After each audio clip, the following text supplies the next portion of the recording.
Last night happened. Tough night for the Canadian teams. Let's start with the Toronto Maple Leafs as they fall to the Boston Bruins and are now behind 2-1 in their Eastern Conference quarterfinal. And this was one that had to be so frustrating for the Leafs and for their fans because I actually thought Toronto was starting to play really well in this one. And I thought there were really long stretches where the Leafs were the better team. But then there was a sequence that took Toronto out of it. And Boston did such a great job of dragging the Leafs down into the muck. It was when Matthews gets tied up behind the net, gets thrown down, probably a penalty, but you can definitely see where a referee would be like, it's just both of them. So we'll just play on.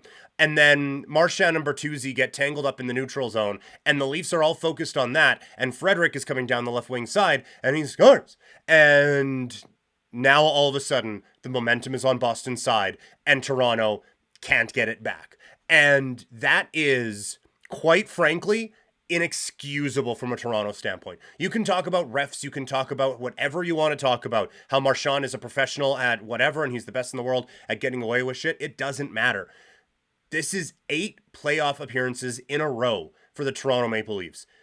This cannot keep happening. You cannot keep falling for this sort of a thing. You cannot keep allowing these types of things to affect you. Do you think that same thing happens to Tampa Bay? That same thing happens to Colorado? That same thing happens to Vegas? No. The Leafs players aren't overflowing with playoff experience, but at this point, that's their fault. They've been in the playoffs now 8 years in a row. The reason they aren't in the 100 game range is because they've been bad at it. And this stuff keeps happening. This is the stuff when it's your first or second time in the postseason, like, okay, yeah, you know what? They're still learning this. 8 trips to the playoffs. I guess technically the postseason because they lost in that stupid bubble thing to Columbus, which again, their fault. But 8 trips to the postseason in a row for this team. And this basic playoff stuff is what they are still falling for. I can't wrap my head around it.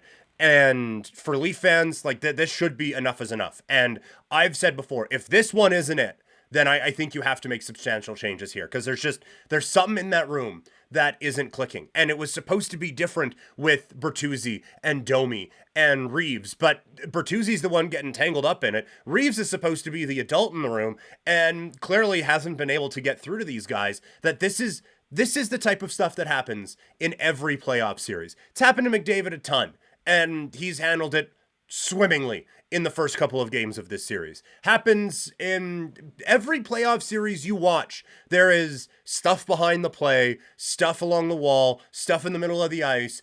No one else gets distracted by it. But this team continues to be so mentally fragile that they just keep falling for the same stuff. And you just can't keep giving them a pass. This isn't a plucky young team anymore. This is a team that should know better and should be better, and they just consistently aren't.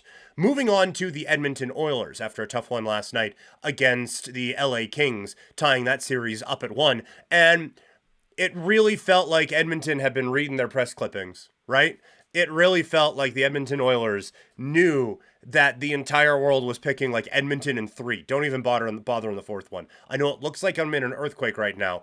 For those of you watching, my cat just jumped off the desk like right here. So that's why it got a little shaky there for a little bit here. But the Edmonton Oilers looked like they were about as confident in their abilities as I was going into that last night. And it's fine for me to say like, look, this team is so much better than Los Angeles. So this series is a wrap.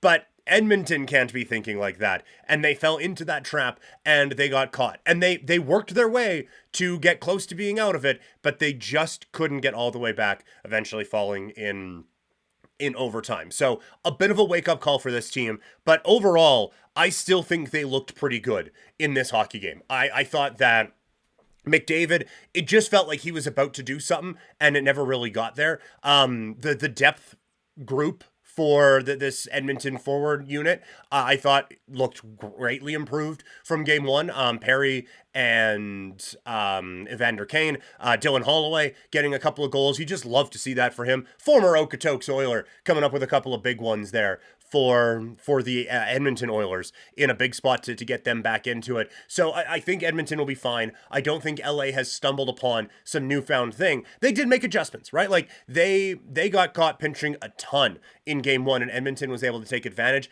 That stopped in this one.